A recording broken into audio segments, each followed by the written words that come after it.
Still saying. Welcome, everyone, to another fun-filled episode of Fangirlz Assemble. Today, it's a very, very special episode. Typically, we're on Sunday, but we're coming to you on a Thursday to celebrate Kristan's Bachelorette party. Yeah. And we have a very, very special guest with us. And he doesn't require any introduction, but we have Mark Waid on the house. Hello, Mark. How are you? Good evening. How you guys doing? We're doing excellent. Thank you so much for joining us.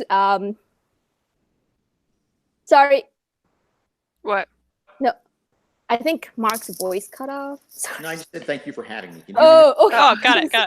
I'm sorry. It's a serious space for you. I was like, oh God, what's happening over your place? Good. I could just screw with you by doing that. Oh, Yeah. the whole time we'll be like, no.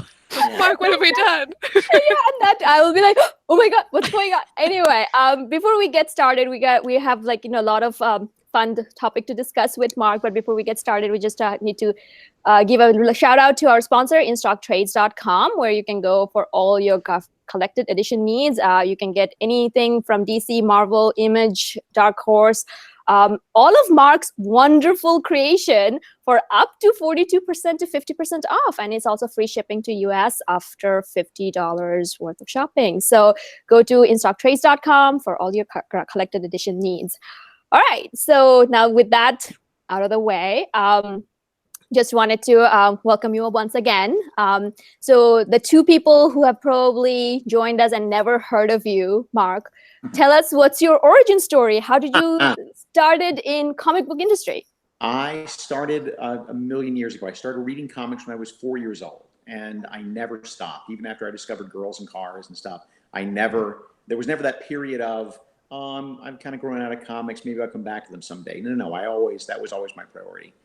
And back in the 80s, I was working for industry press, doing interviews and doing, chats with other creators, bigger creators and stuff, doing interviews and sort of getting to know them.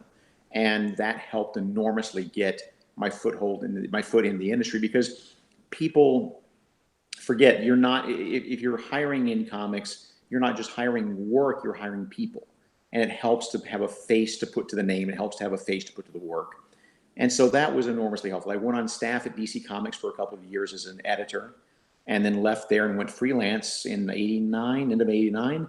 And I've been very, very lucky ever since. I've never had to look for work, and I'm very grateful for that.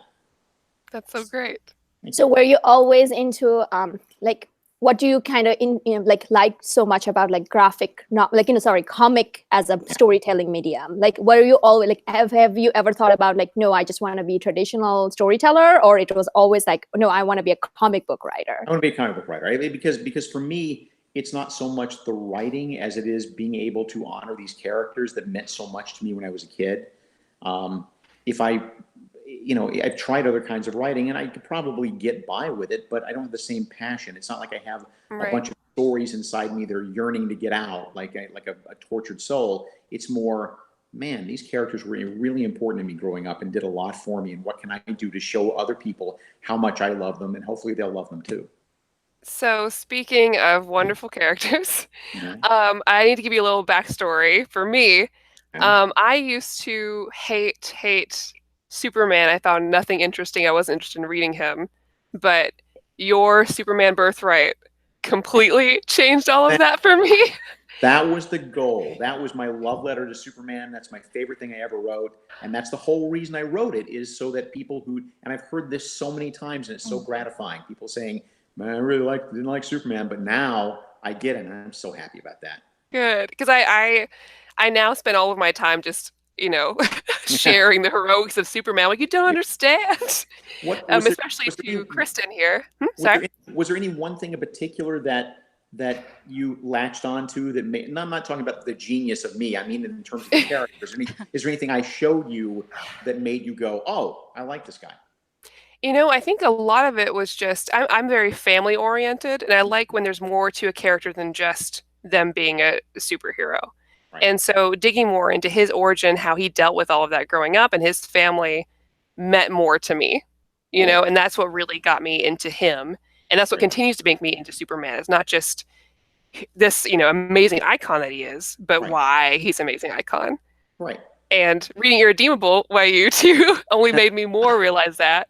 Right. And that's something that Free and I talk about. That's amazing that Superman is the way that he is.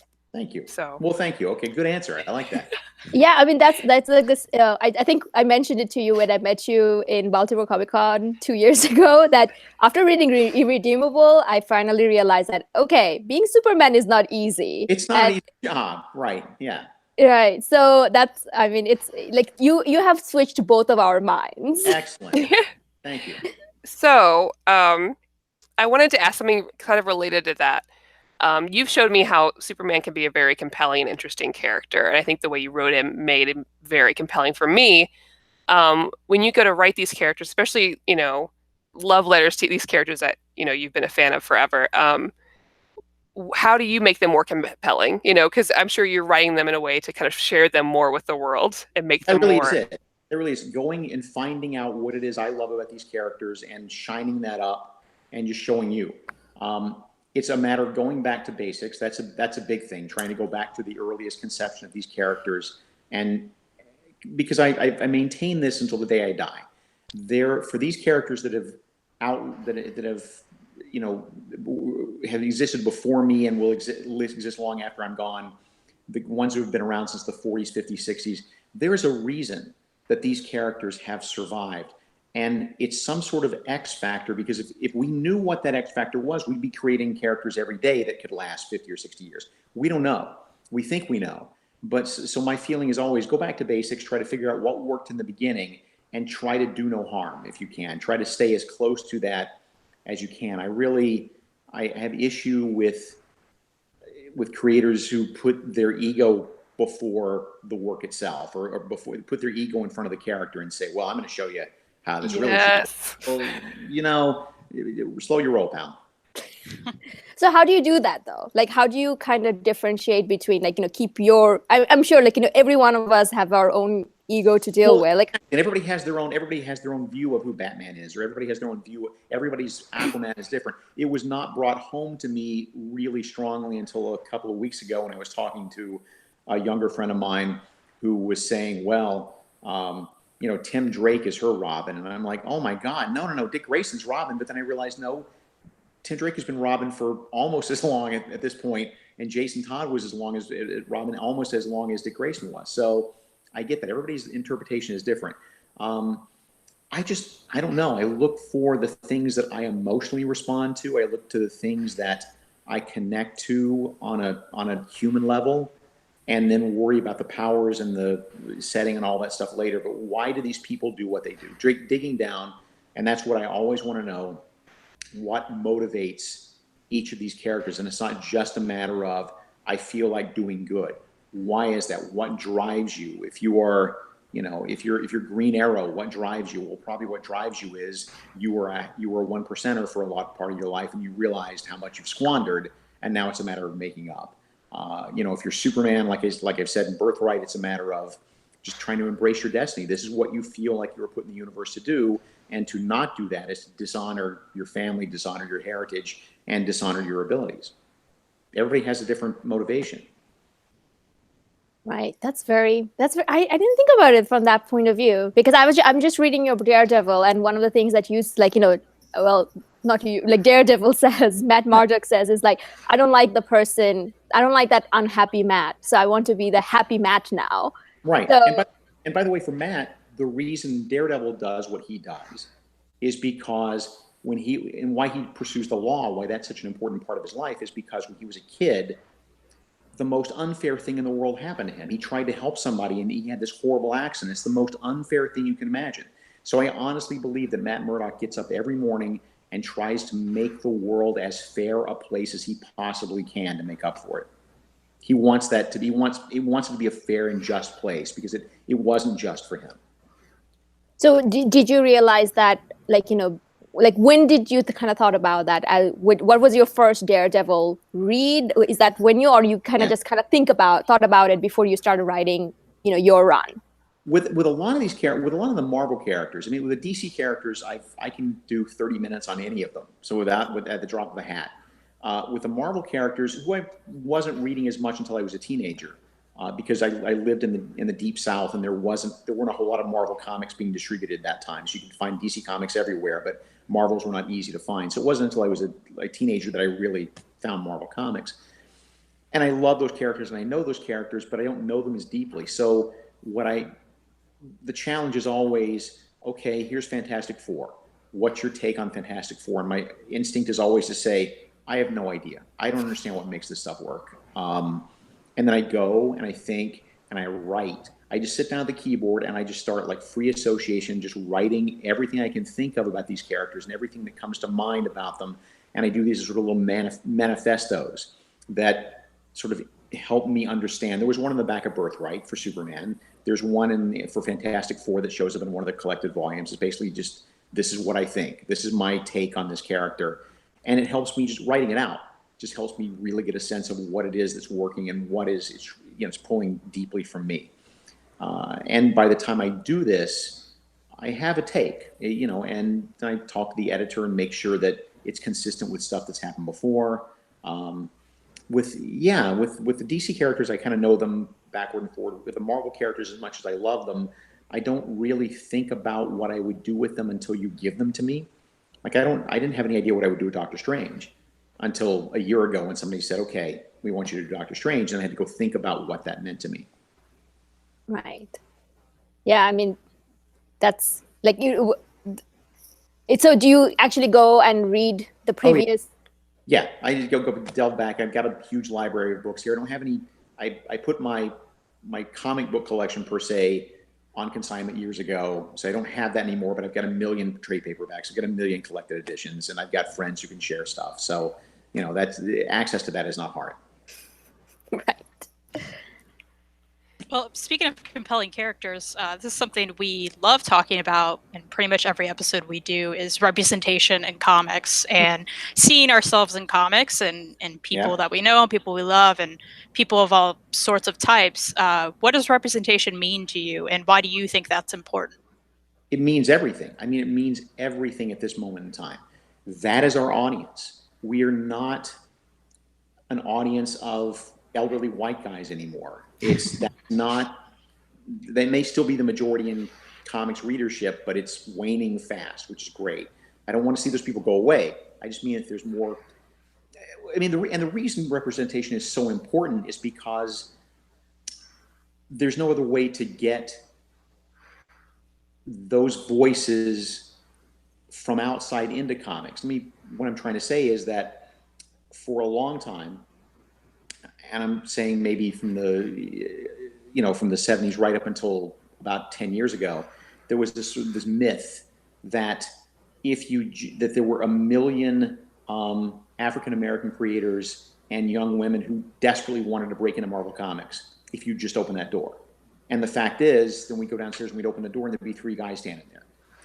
And that's our fault. That's on us, because for all these years, all we've done, DC and Marvel, and I'm guilty too, is give you characters and stories that are about white guys. And they're not about you. So why would you even think that this is someplace you would want to go or someplace that would want to hear what you had to say?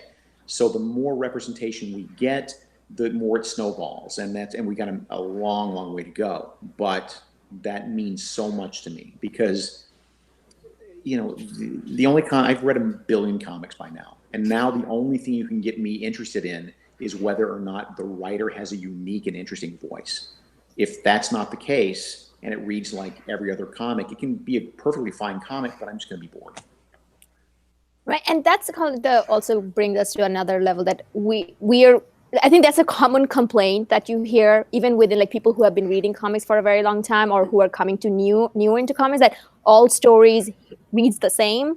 Right. But at the same time, there's also a lot of hardcore fans, you might say, that doesn't like change. Yes. It's like we just need the same formula again and again. So as a creator, how do you kind of just reconcile this?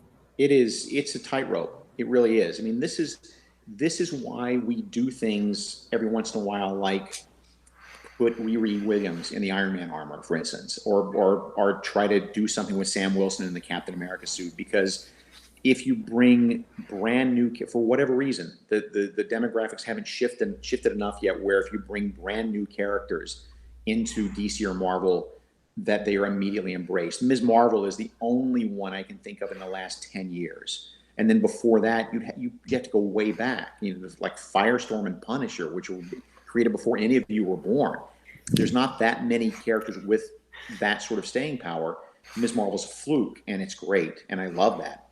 But since that's such a fluke.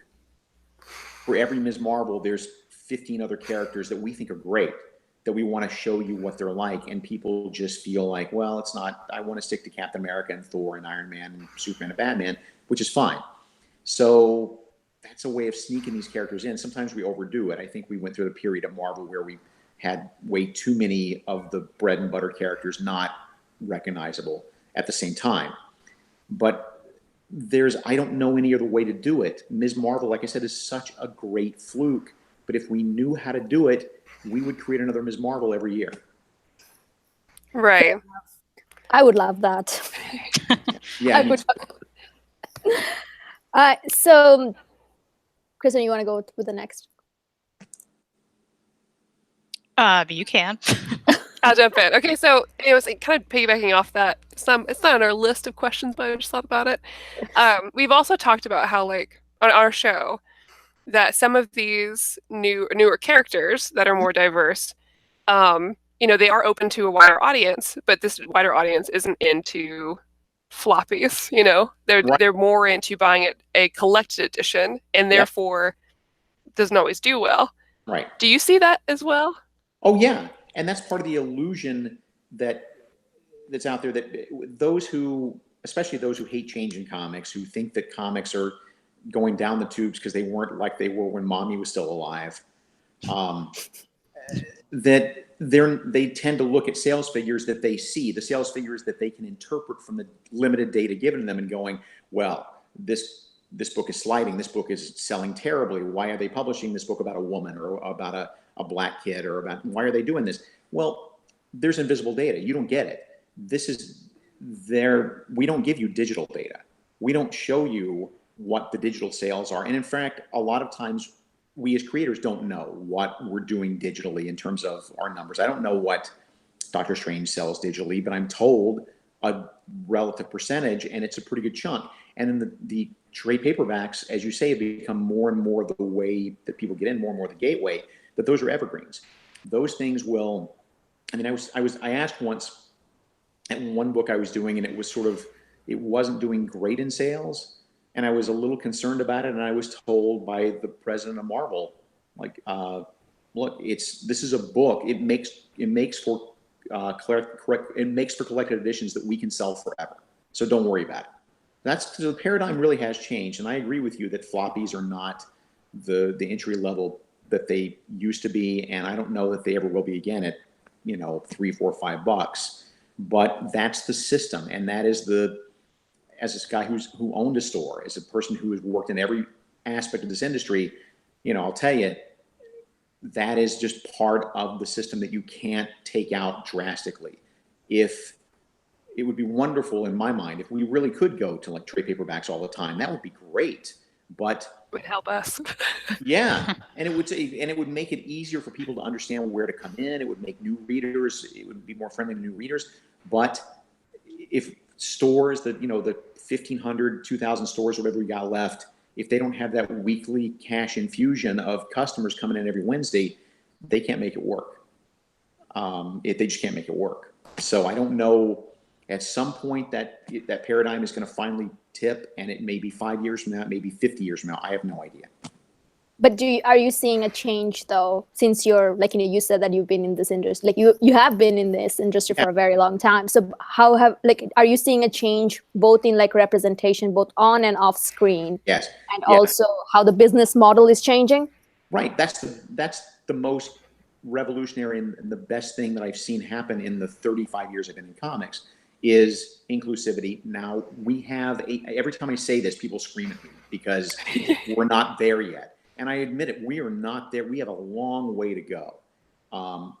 But unfortunately, societal revolution does not happen overnight. It is with any medium, it's like steering a battleship, and it sucks. And I wish you could wave a magic wand and make everything a lot more balanced and exclusive tomorrow, but that's just not how society works. We're trying, and it's by increments, it's by fits and starts. But the long view that I can give you as somebody who was on staff at DC Comics in the 80s, where we had maybe 2 women in the entire building and no comics written by women, and maybe 1 or 2 drawn by women. We've made a lot of progress. There's a long way to go, but we made a lot of progress. That to me is the most exciting thing I've seen in 35 years. You mentioned earlier that, if someone hands you a comic and they're like, hey, read this, if it doesn't have a unique voice, it's kind of not interesting to you. Can you think of some that you've read this year in 2018 that maybe we should all check out? Yeah, actually, there's a few. There's the best thing I have read this year, full stop, is a graphic novel from Humanoids called Louisa Now and Then. We loved Louisa. We loved it. It's so good. Like hands down, the best thing I've read this year. It was amazing. If this is sweep Eisner and Harvey nominations, then something's wrong with the system. I agree. Especially because there's no Saga this year, so they have a better chance. That's right. That's the best thing I've read. And then I like anything Grant Morrison does because he's got a weird, quirky, unique voice. There's a book I read from Image. I read the first issue the other day. It was called Outpost Zero, which is a Skybound book by Sean McKeever and artists who I apologize I don't remember their names and recognize, but I'm sure they were really good. That I really liked. It's hard to say. I still go in the store and I still feel like the signal to noise ratio is so huge that it's hard for me to remember what I love from month to month. I would also say, surprisingly, this really surprised me. This is not a knock. I like Brian Bendis as a person, and I like his work, especially when he's on his game. I was prepared to hate his Superman comics. And to my surprise, I really enjoy them. I keep waiting for the other shoe to drop, but it hasn't dropped yet. Sometimes there's only one shoe. So, that's really good to hear. I was really nervous when it changed. I really think it works. I really think he's got a handle on it, and I'm not nervous anymore. Right. And, if you were my favorite before, that's one of the reasons I invited you on the show. But after you said Louisa, now, nothing can knock you off from my favorite. Yeah. And it does things. It's not just a great story. It's not just beautiful artwork. It does things, especially in the last few pages, that you can only do in comic book form that you can't do in movies, you can't do in prose. Just the way the visuals and the words interact. This is like describing an elephant to a blind man to people who haven't seen it. But if you've read it, you get what I'm saying. That ending was just amazing. Oh my God. And the thing is, I just kept on thinking, what would I say if my 15-year-old now shows up to my door? Yeah. That's actually a question. What would you say to your... You know what? I would say to him, and this is true. Let me back up. Another one of my favorite things I ever wrote was an issue of Flash. It was Flash number 0. And it's a story in which Wally West got a chance to go back to his younger self and tell him the things he wanted to tell him.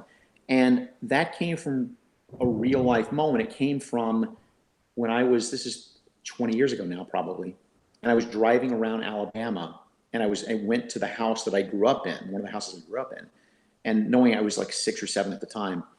And I stood there, nobody was home, and I just sort of stood there outside the house.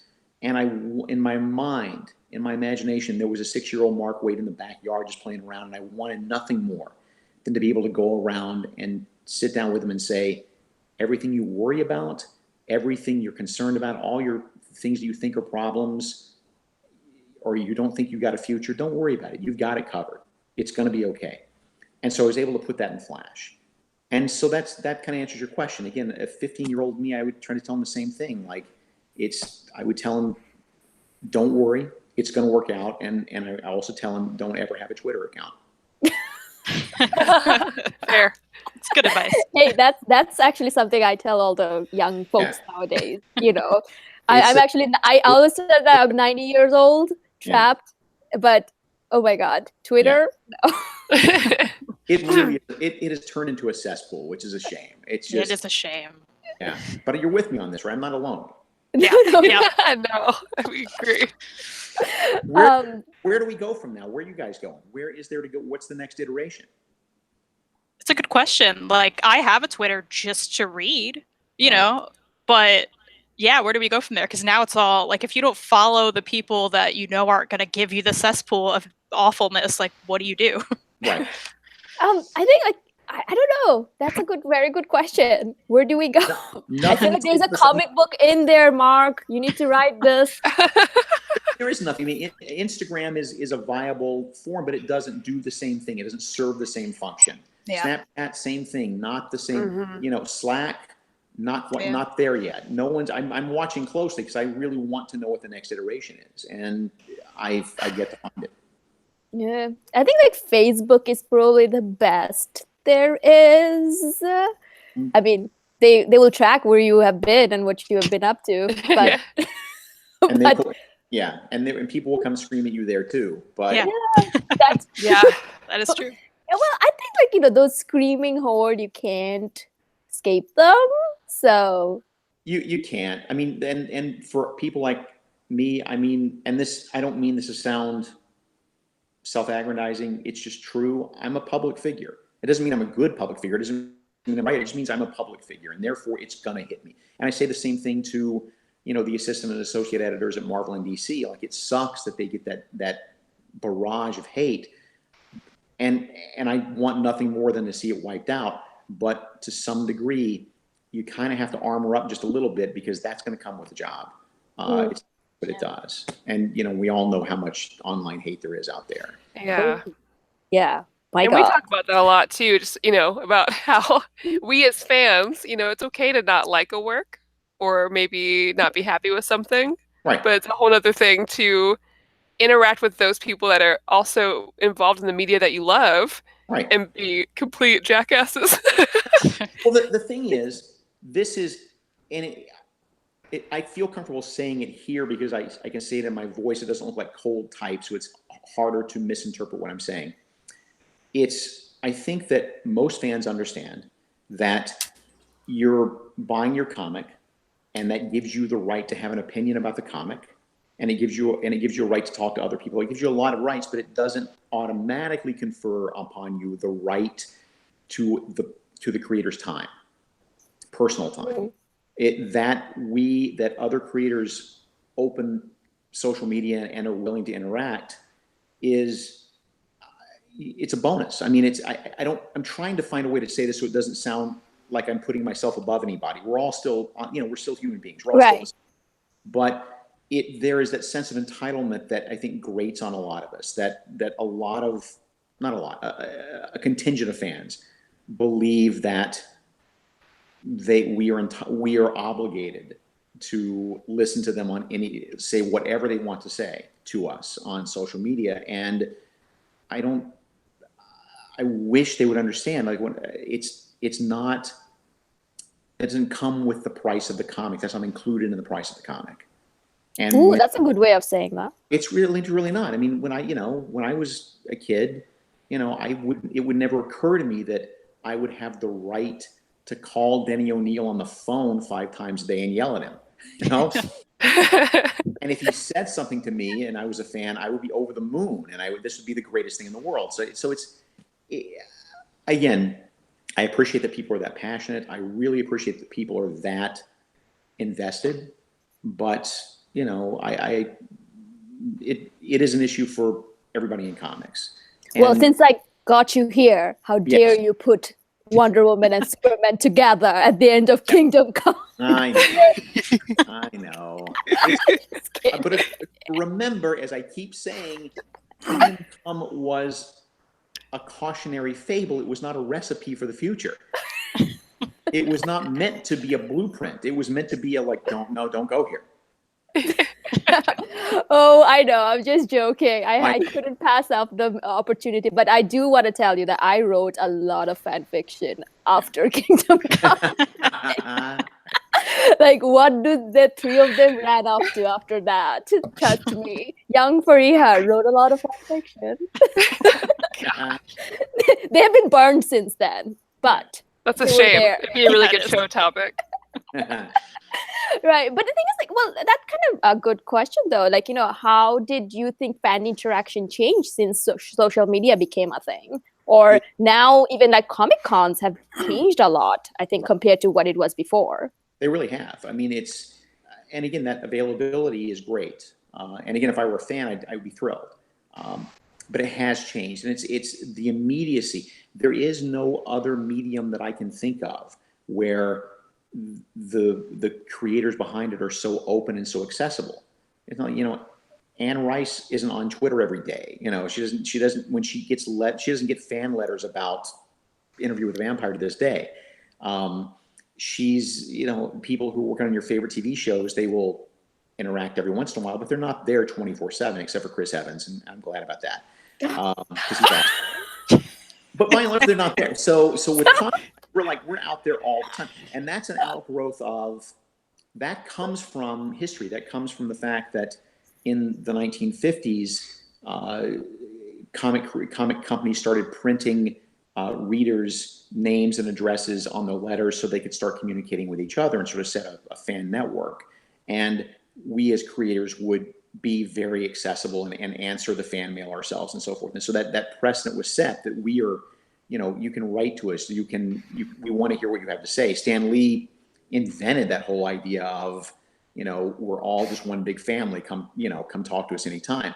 And that's great, but now we're seeing sort of the poison fruits of that with the overzealousness. I don't want to dwell too much on that because I think that by and large it's great. I think that it's awesome to get immediate feedback on how people feel about my work, as long as I keep it in perspective that it's still just a percentage of the people who are reading, and try not to get too ego filled about all the great compliments, because if you believe all the great things that strangers are saying, you kind of also have to believe all the bad things strangers are saying. It's only fair.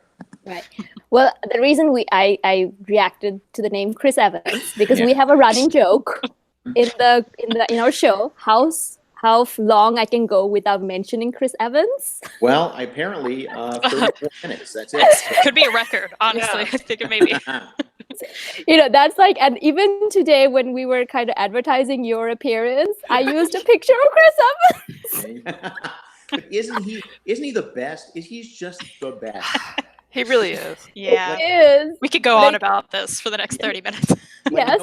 Just in the cinematic universe, like nobody since Christopher Reeve doing Superman has been such a bang on perfect encapsulation, perfect casting. I mean, Mark, you're already on top of my list. You don't have to say anymore. It's interesting. Robert Downey Jr. was also, it seems like perfect casting for Tony Stark, but that's only with 10 years of hindsight. Tony Stark in the comics was kind of like Robert Downey Jr., but Robert Downey Jr. so defined that character for even us as writers that immediately, whenever we started writing Iron Man, we just started writing in Robert Downey Jr.'s voice. Mm-hmm. Whereas Chris Evans is not quite the same. Cap already has a strong enough voice where you kind of know who he is, and it doesn't change much from writer to writer. So Chris just embodied that so well. And that moment in that first movie when they ask him why he wants to fight and he says, "I don't like bullies," I got choked up in the movie theater, because that's where you right. Yes, it's not orphan revenge. That's not your angry about a loved one dying. That's not your motivation. It's this. And I just thought that was perfect. That's when he had me. Have you ever met him? No, I like for an eighth of a second at Comic-Con. That's it. But sorry. That counts. That counts. It's okay. That counts. All right. Now that I think we can stop the interview here. No. I knew you were going to say that. Kristan, you go. Speaking of movies, oh, sorry. Go ahead, Kristan. Go ahead. One of you. Go ahead. All right. Speaking of movies. Okay, so Yeah, sorry, I jumped in. Speaking of movies about comics and things, we've seen a lot more comic TV shows and movies, and which has been pretty great for me, or maybe not so great sometimes, but overall pretty great. Do you have any of your works that you would really like to be the next like Netflix show or HBO show or movie? That's a good question. Empire has been in play for a long time, and it's been optioned over and over again, and it's always in play somewhere. And hopefully someday, that'd be the perfect HBO miniseries for me, or the perfect Netflix miniseries for me. My work on Empire. Other than that, wait, why is my phone ringing? Hey, sorry, pardon me. Please hold. Your call is important to us. No worries. So that's the one that comes to mind. As you've already learned, when you ask me a simple question, I will give you 45 minutes of answer. So why don't I just slow it down? I mean, that's fine.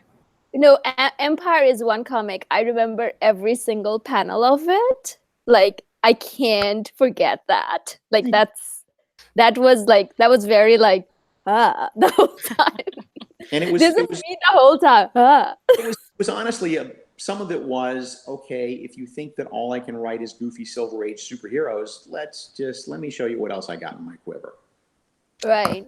I think one of our audiences asked that question, that is there going to be a follow-up to that? Because I know there's Empire Uprising. Right, there's Empire, which we've done through IDW, and that was a couple of years ago. And Barry and I still want to get to it. It's just that our schedules just keep not meshing right. But we're both very invested. We both like to do more Empire.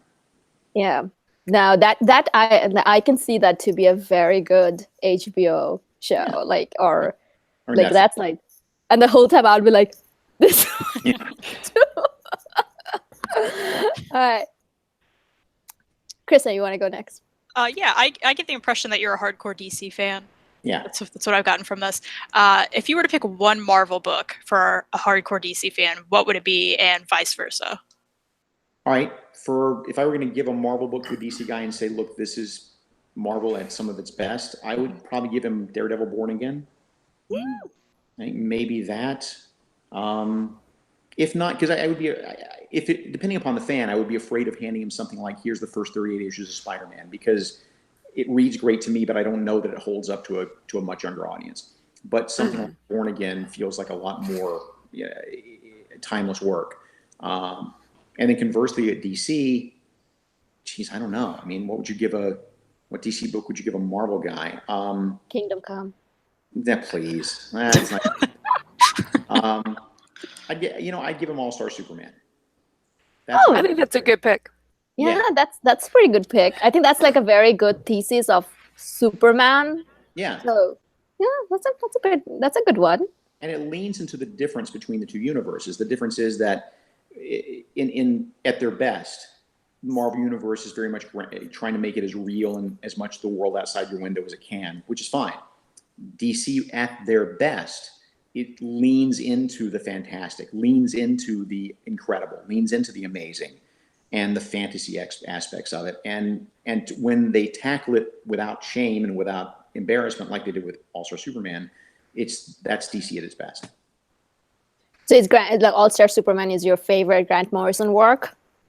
I would say, let me think. Yeah, I would say. I mean, I have a lot, but I think that's my number one Grant work. Yeah. Have you met Grant? Oh yeah, we've been friends for 20 years. Yeah. And is he as weird as his writing? He's surprisingly not as weird in public as his persona would suggest. What I like saying about Grant is that I've known him for 20 years, and we've had a million conversations, and in the entirety of all that, there's probably only about 30 minutes altogether where I've really understood what he is saying through that thick Scottish accent. A lot of my conversations with Grant are me just nodding and going, yeah, oh yeah, yeah. Is it the accent? Yes, it's the accent. It is such, you have a knife to cut that accent. I think after reading Animal Man, the issue 26, the way he put, it was so I think after reading that, I'm like, you're okay, dude. And he's sweet as can be. He's really a genuinely good human being. Okay. So you also touched upon a little bit on what are the things that you love about each of this universe. Right. But what do you think that why certain fans is attracted to like one versus the other. Like, Yeah. I mean, is it like a personality thing, you think? I think it's probably a personality thing. I don't know if if I had to give a universal answer, and this is not a one-size-fits-all answer, it's just the best answer I can come up with, is that I think when you start reading comics, if you're very young, you're very attracted to the fantasy aspects of it, to the fantastical parts. I think as you get into your teenage years, you want things to be a little more gritty, a little more realistic. You want them to be a little more serious, because you want people to take comics seriously, because gosh darn it, they're really serious. Comics aren't just for kids, they're for teenagers too. They're really serious. And that's great. But then I think then the cycle is, if at some point as an adult, you sort of cycle back to, okay, you know what? It's cool to see people fly. It's just cool to see people smile every once in a while. So I think that's kind of how the demographics skew. I don't know. No, I feel the same way completely. Yeah. I definitely went through the phase of like, oh, I need it to be nitty and gritty and cool. And I'm just like, I just really like it, and everybody's happy and no one dies and everyone just kind of lives their lives. It's great. Yeah. So what's your favorite Marvel character, and what's your favorite DC character?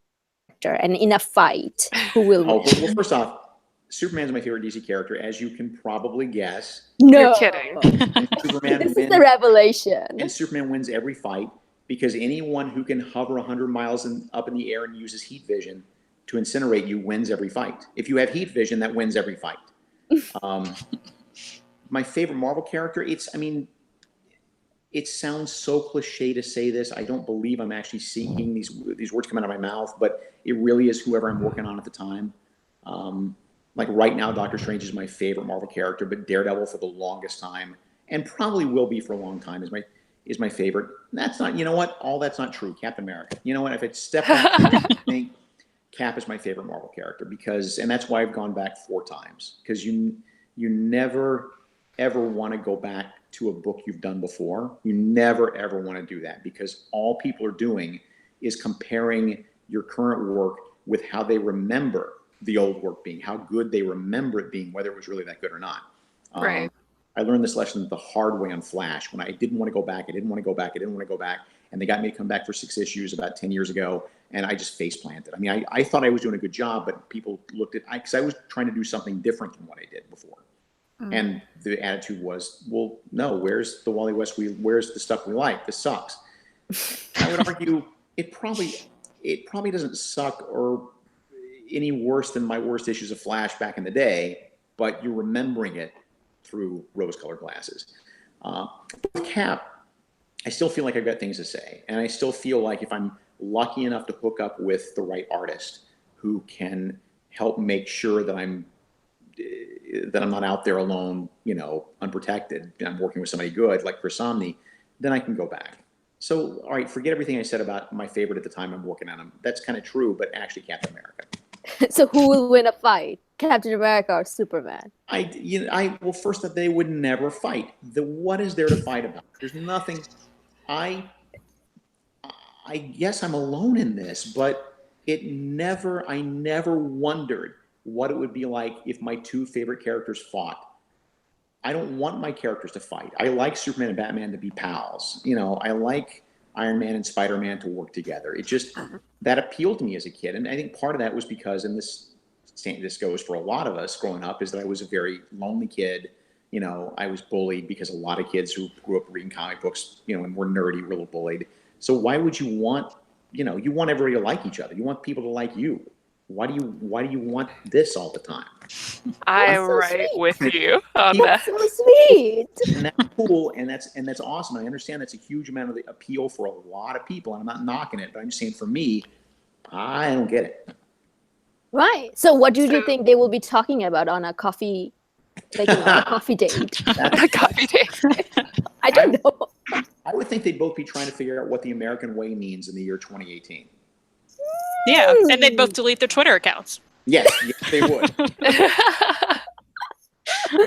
I still want Chris Clark Kent has like a Twitter account, but it's really boring. It's really on purpose. Ate a sandwich. Thanks, Clark. Yeah, got some toast. Yeah. That was great. But actually, that leads to the next question that I had. Do you think if Superman and Captain America was created now, how would they be? Or would they have survived? I don't know. Because we're so cynical now. I don't know. You're so cynical. Well, the world is cynical. Sadly, the world is still a cynical place, and especially right now when everybody hates everybody, and there's two Americas. I don't know. They're such a product of their time. Both of them are such a product of the era in which they grew up, and how they've survived this long. I have a bunch of theories, but I have no concrete answer. So I just don't know. I don't know that we can create anything right now that's going to have that same sense of sustainability. I mean, nostalgia carries a large part of the market, whether we want it to or not. Nostalgia still carries a big part of the geek and nerd market. That's true. Yeah. Well, thanks to nostalgia, I can't stop here listening to Queen's song since watching Bohemian Rhapsody. So I can understand. By the way, this plays into my theory that nostalgia doesn't we say nostalgia, it doesn't really exist anymore, because nostalgia is longing and yearning for things that are gone, in the past. But that doesn't exist anymore. Everything every piece of entertainment ever is at our fingertips. Everything, if I want, a Queen song is just as new to me as, a Rihanna song. I can both hear them at the same place, the same time, on the same device. Mm-hmm. I don't have to search for anything anymore. So I would argue that, especially 6, 7, 8-year-old kids, as they grow up, the whole concept of nostalgia is going to be alien to them. Everything's available all the time. That's a very good point. Yeah. Are you saying you have Queen and Rihanna on your playlist? I do. Yes, I do. It's a very fantastic. Sad playlist. It's a very sad playlist. But it kind of grounds out about 1984. But I still listen to some stuff, yes. Nice. So what Queen song and what Rihanna song? Next question, please. I'm All right, so you're calling going back to superheroes Rihanna, being friends. You call my bluff, Rihanna. Crap. Now we all know Mark Waid is a liar. Doesn't like Rihanna. Dear Comics Gate, Mark Waid lies again. I'm gonna have to tweet about that. Yep. Oh, you won't have to. You won't have to. Right. Someone already did. Yeah. Now there's 6 guys in their mother's basements tweeting about how Mark Waid once more lied because he wanted to say he had Rihanna on his playlist and what an evil person he is. By the way, we all say the phrase 40-year-old in their mother's basement when we refer to these guys. And I'm campaigning to stop that because that also describes Batman. Oh, yeah. That's fair. Yeah. You're right. Thank you. That's in perspective. Thank you. Okay. Oh, that's what exactly. To talk about some positive things that I like talking about. Yes, please. And talk about superheroes getting along. Yes. I love teams in comic books. Yeah. Do you have any favorite teams in DC or Marvel or whatever? I think my all-time favorite team is the Teen Titans that I grew up with. Like the original 4, Robin, Wonder Girl, Kid Flash, Aqualad, even though poor Aqualad never has anything to do. Never. Because you have to figure out a story that involves water in it. When I was writing Avengers, I hated having to deal with Red Wing.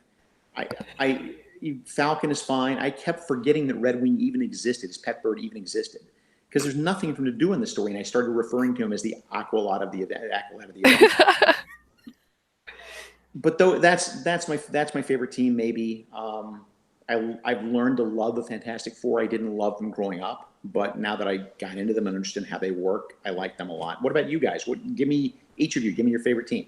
I mean, you said my team immediately. I am 100% yes. OG. And I love. Mm-hmm. Okay. And as they get older, that group, as long as they're together, yeah, I love them. So Donna is my girl. I've got like a million cosplays of her.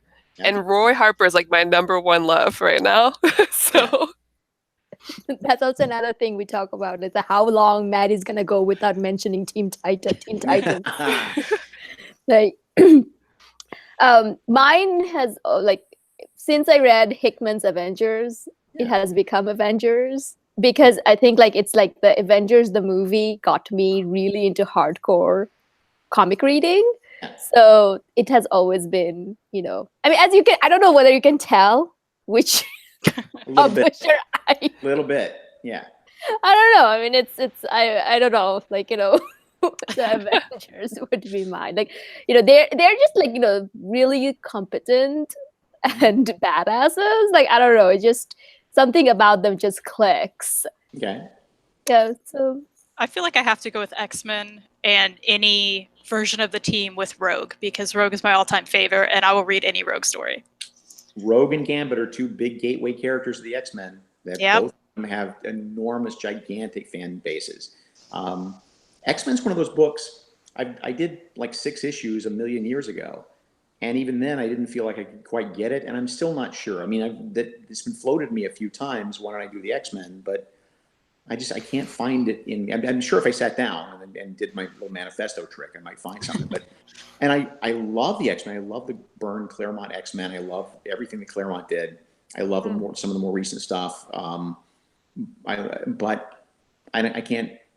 I don't get it. You know, I mean, I enjoy it, but I don't get it. I think it's hard too when the team changes all the time, and you know. And there's a million of them. Not at any given time. Like every one of the Marvel universe has been an X-Men at this point, so it's hard for me to figure out what that is. Yeah. So one of the readers, this is like a very popular question that was asked by our audiences, is if you would ever go back to DC. It's not up to me. I mean, sure, but it's, you know, they've got my phone number. Okay. But you would be like, you know, if you have go back, what one story you would write? What one character you would love to write other than Superman? Yeah, I've got one really great Superman story in me, like one in my back pocket I've been saving for a while. So if that happens someday, that's great. If not, I'll try to croak it out on my deathbed so it doesn't go completely forgotten. Yeah. Will that be your what is it? Your opus? Magnum opus. Yep. In that case, I hope that, you know. But what if Ryan Bendis gets to it before you? What if he writes something similar?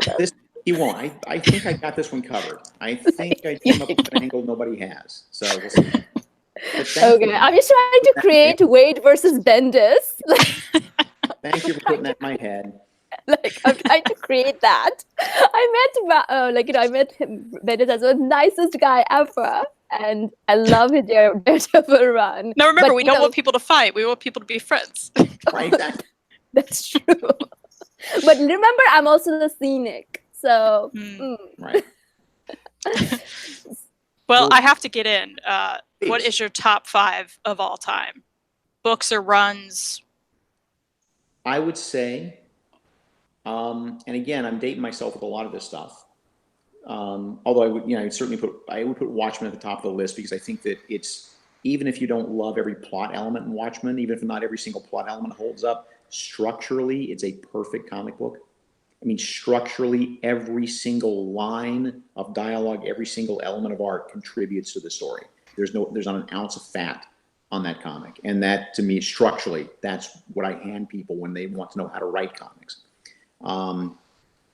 I love Steve Gerber doing the Defenders back in the 70s. That was just weird and strange and bizarre, but entertaining. I like that. And Steve Gerber, I love Steve Gerber. Steve Gerber also did a run on a character he created called Omega the Unknown. Nobody's ever read this comic. They put out a trade paperback a few years ago. It sadly didn't have an ending per se, because Steve and Marvel parted ways, so it doesn't really, it sets up a lot of stuff it never really pays off on, but I highly recommend Omega the Unknown. What else? Individual books. Dark Knight Returns is still amazing, still blew my mind, and when I read it, it still is an amazing piece of work. And probably Action Comics 500. That is the life story of Superman. It's by Marty Pasco and Kurt Swan. And it's, as much as anything, there are pieces and bits in that story that Marty wrote that explain to me what I should be doing for a living and explain to me how to do it. There's there's a beautiful moment in it. I have the original pages. I found them on eBay years ago. I have them hanging over my desk to remind me every day, this is why you do what you do. There's a beautiful scene where Superman's talking about when he was growing up, and of course he was lonely because there was nobody of his kind. And then his dog from Krypton shows up, and now he's got a friend. Mm-hmm. And he talks about how the line is, how wonderful it was to knew what it felt like with the wind in your face as you flew, and knew the sound of that bullets make when they bounce off invulnerable skin. And that's a beautiful line, and it really makes me understand that's what I need to do, is get into those characters and feel on that level and ask those questions. What do bullets sound like when they bounce off invisible skin or invulnerable skin? That maybe, if I had one Desert Island comic, that's probably it. Wow, that's saying a lot. Wow. Yeah. Now I have to track that down and read it. I don't know whether it holds up to anybody who didn't read it in 1980 or whatever, but I think there's bits that still do. I think there's just, if you like Superman especially, I think there's bits in there that still hold up. Nice. One more thing I have to mention to you, Comic Base. Yes. My dad was a contributor for a very long time. He would make the edits, and he was like chasing you on that top 5 chart. This was an obsession for a long time. For those just joining us, Comic Base is a computer cataloging program for your comics and has data on every comic book that ever existed. And I went through a phase about 10 years ago where I had clearly a lot of time on my hands and would submit corrections and new covers and all kind of data all day long, because I was creeping up that leaderboard. And I really, I don't care what it is you're doing. If you're number 10 on a leaderboard, you want to be number 9, you want to be number 8, you want to be number 7. I don't care what it is. Yep. Yep. That was my dad probably about 10 years ago. And he finally passed Mark Waid, and he told me I had to mention it. And I was like, okay, I'll do it. Tell him I thank him for his service. I will. What was the other? Maddie or Kristan, if you want to join. Yeah. Probably have like one more. Yeah, I've got questions. I got questions on questions. I don't have a whole lot of time left, so if we could do like a few more questions, that'd be great. But hit me. What do you got? What are you reading right now? I hit the big ones a little while ago when I was talking about the stuff I love. Outpost Zero and stuff like that. Saga, because everybody reads Saga. It's the law. That's yeah. Well, I think a good final question is there anything you want to plug right now? Anything we should be checking out? Louisa Then and Now. Yes. Really. Everyone too. And of my own stuff, I'm doing Doctor Strange, and I'm feeling good about it. I'm starting to do work at Humanoids, and that's not why I chose Louisa. I just found Louisa on my own, but I'm impressed by what they do, and so I'm starting to work on some stuff with them, develop some superhero universe stuff with them. And working with other creators who don't look like me in the mirror, which is great. That's awesome. And can help me keep me honest when it comes to writing younger characters, and keep me honest when it comes to writing more diverse voices. That's pretty much a workload right now. There's other stuff coming up in the next few months that we can't talk about yet, but that's a pretty good workload.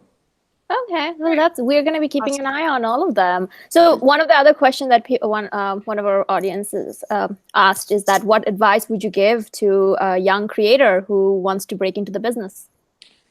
Okay, this is my favorite thing to say, because 10 years ago, my answer was completely different.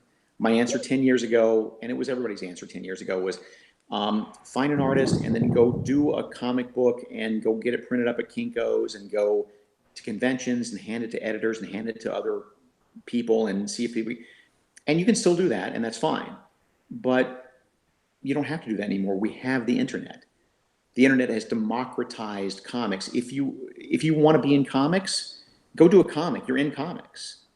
And there's so much to be said for doing your own web comics, not only because they're immediate, you can get them up, it's your voice, but if you're looking to break into other companies, DC and Marvel and other publishers look regularly at web. Yeah, absolutely. For 2 reasons. One is that you see craft. You get to see what somebody can do on the page, and if they understand how a comic book works. But more than that, if you are doing a web comic let's say for 6 months, and you've got a new installment up every Friday or whatever it is, as an editor, I'm looking at that and going, okay, not only does this person have talent, but there's a work ethic here. He's hitting his deadlines. That immediately catapults that person one step up the ladder, one rung up the ladder, because now I know I can count on you to be responsible. That's a very interesting. So is there a new web comic that you have recently read and loved? I'm trying to think, there's nothing really super recent that I've seen that comes to mind, but I mean, I ran Thrillvent, still run Thrillvent. We still publish web, we still have a giant backload of our own web comics there. I really love the form. Okay. All right. Awesome. Well, we just want to thank you again for joining. This has been really, really great. And it's been really great to meet you and get to know you. And just thanks for coming on. Thank you for being part of my bachelorette party. Yeah. Thank you. You were the weight of honor. Thank you. Yeah. And also If you had told me ahead of time, I would have been wearing a party hat when I came. Oh, I'm so sorry. Right. Now I feel I should have. I don't know. We wanted to kind of spring this on you, and then. But also, I would like to thank you for giving us the ending of Irredeemable, because that ending, I don't think I will ever read any other ending that will top that. Because so happy I stuck the land, because I had that ending off from the get-go. I had not exactly every beat of it, but I had that ending in the get-go, and I'm so glad to hear that I stuck the landing. Thank you. Like, it was, I can't. I was crying. I was like, oh my God. That's my job. All right. But thank you so thank much you again. Thank you. Busy schedule and coming to talk to us. This has been And delightful. thank you to everybody's watching. Yeah, thank you. Have a good night, everyone. Have a great night. Nice.